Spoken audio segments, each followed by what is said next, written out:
We've made significant progress from the debacle that was left by President Trump in his last term.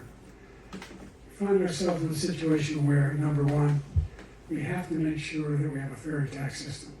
I ask anyone out there in the audience, or anyone out watching this debate, do you think the tax system is fair?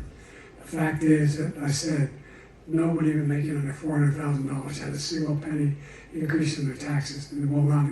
And if I'm reelected, that'll be the case again. But this guy has increased your taxes because of the deficit. Number one, he's increased inflation because of the debacle he left after the way he handled the pandemic. And he finds himself in a position where he now wants to tax you more by putting a 10% tariff on everything that comes into the United States of America.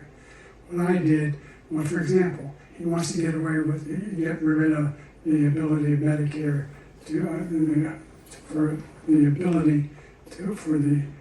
us to be able to negotiate drug prices with the big pharma companies.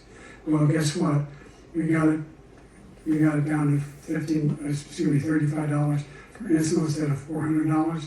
No more than $2,000 for every senior, no matter how much prescription they need. You know what that did?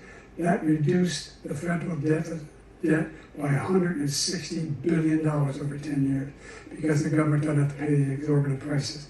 I'm going to make that available to every senior all along, or it's happening now, and everybody in America. He wants to get rid of that. I'm going to make sure that we have child care. We're going to significantly increase the credits people have for child care. We're going to make sure we do something about what we're doing on lead pipes and all the things that are causing health problems for people across the country.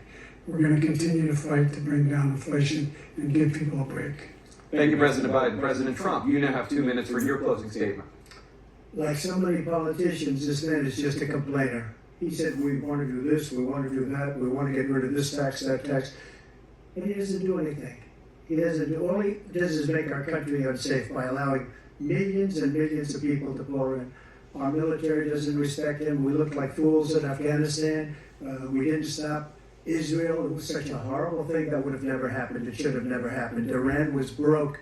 Anybody that did business with Iran, including China, they couldn't do business with the United States. They all passed. Iran was broke. They had no money for Hamas or Hezbollah, for terror, no money whatsoever. Again, Ukraine should have never happened.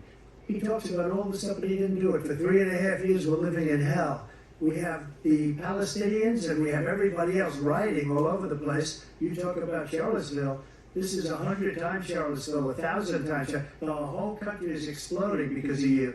Because they don't respect you, and they have to respect their president, and they don't respect you throughout the world. What we did was incredible. We rebuilt the military. We got the largest tax cut in history, the largest regulation cut in history. The reason he's got jobs is because I cut the regulations that gave jobs, but he's putting a lot of those regulations back on.